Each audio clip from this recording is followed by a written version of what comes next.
Rudy Giuliani is broke. We all know that. But how broke is he? He is apparently so broke that he is legally barred from using his own money to appeal the judgments against him, which I have never, ever heard happening before Rudy Giuliani making history. So basically what's going on right now is he asked a bankruptcy judge for approval to appeal the $148 million defamation verdict against him that was already won by two former Georgia election workers that he lied about in a conspiratorial and racist fashion. Okay, so they said he could do that. The judge said you can appeal it, but you can't spend your own money to do it. Someone else is gonna have to back you. And why is that? It seems weird. I've literally never heard it before. So the bankruptcy judge, Sean Lane, issued the ruling that his financial situation is so utterly precarious that the fees required to appeal it can't come from Giuliani's assets because the dude owes it to way too many people. And you can't just let him spend the next 2 to 5 years appealing and appealing this and wasting millions of dollars that he doesn't have when that money is owed to Shaye and Ruby Freeman and maybe some more people soon. Bear in mind, there's still legal jeopardy for Rudy Giuliani.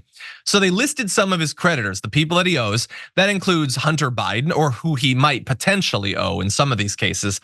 Hunter Biden sued Giuliani for violating his privacy over data allegedly taken from his laptop. Former employee Noelle Dunphy, who was accused Giuliani of sexual assault and wage theft, and the voting machine companies Dominion Smartmatic, who sued Giuliani for defamation. Giuliani has denied all of those allegations for whatever that's worth. And I will just remind you, we can't relitigate the entire thing, but the claims that Noelle Dunphy has made against him are eye-popping. And when that trial finally happens, dear God, buckle up for what they're gonna reveal. He could end up owing a lot of money. Now that said, he did get the backing that he needs. He filed some additional disclosures, and apparently Elizabeth Ailes, the widow of former Fox News CEO Roger Ailes, are among the donors that are backing him. So he will be able to go forward with the appeal, but it won't be his money because the dude ain't got no money. Certainly not after he pays everybody what they're owed. Sharon, what do you think?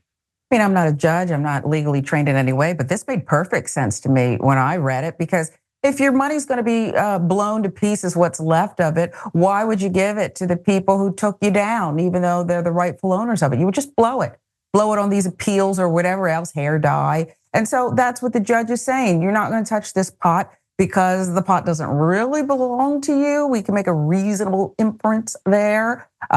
This whole Ailes widow thing threw me a little bit for a loop, and I don't wanna say where my mind went on that, thinking, well, I won't even go there because there's no reporting on it, but I just do wonder about relationships and where they stand and how the most people who have just been deemed trash, stamped trash behavior, still have supporters. Rudy got someone to pay for his appeals?